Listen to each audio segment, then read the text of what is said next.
I'm Soucek and I have been driving for the last 6 years with Bentley.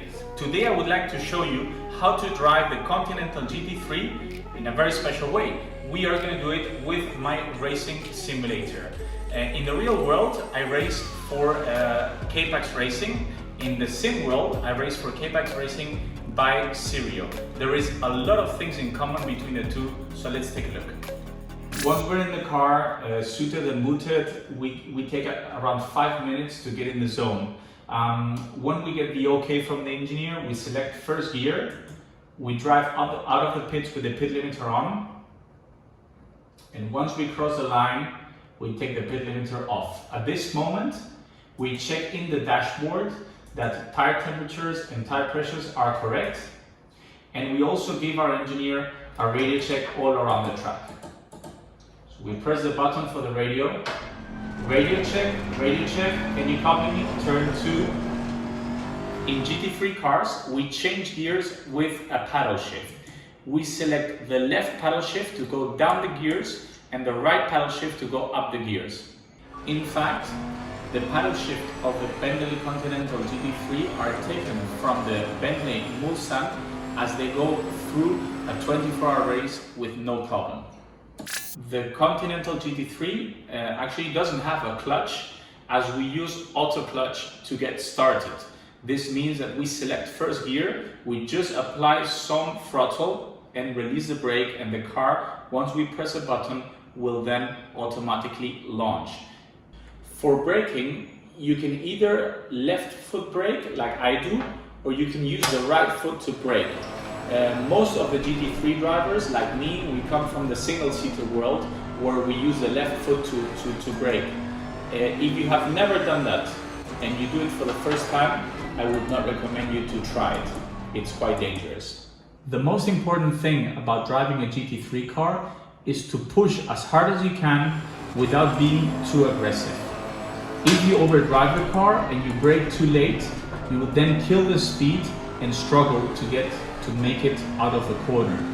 Therefore, you need to be smooth and understand the different weights and behaviors of the car in order to get to the apex, go on throttle, open the throttle, and get the best exit out of the corner possible. In the real world, as well as in sim racing, there is a few things we can adjust ourselves from the steering wheel. For instance, traction control to avoid the wheel spinning going out of the corners, ABS, the anti-lock system we can also regulate from the steering wheel with this switch here. The brake bias, so if we want more braking on the front or more braking on the rear, and the engine map in case there is a safety car and we want to save a little bit of fuel. In case we want to go for a quali lap, we select different engine maps. All this we usually agree always with our engineer prior going out on track. But in case it rains or the conditions change, we can apply our knowledge and include the different parameters in the steering wheel to make our driving more comfortable.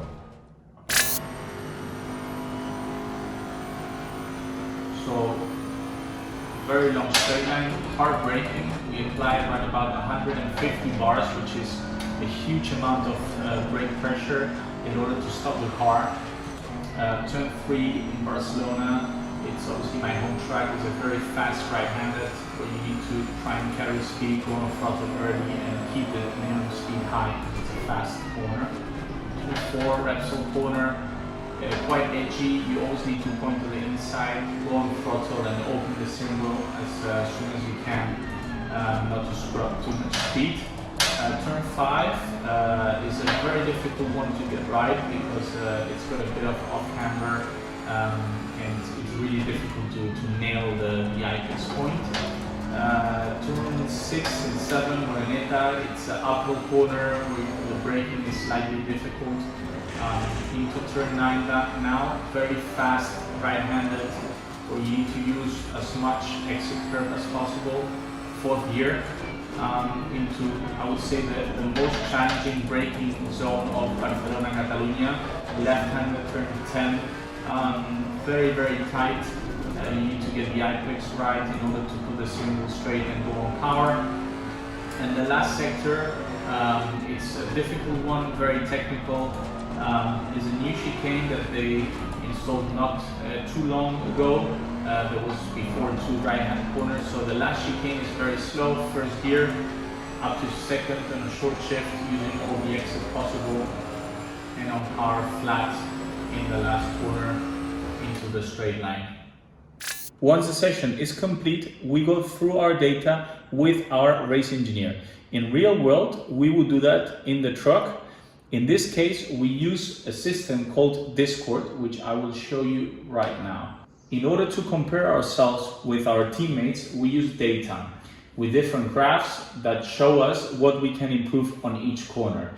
In the sim racing, it's no different. We use a system called Motec, and instead of comparing ourselves with our real world teammates, I have professional teammates who are sim racers that I can compare with to see where I'm losing time compared to them.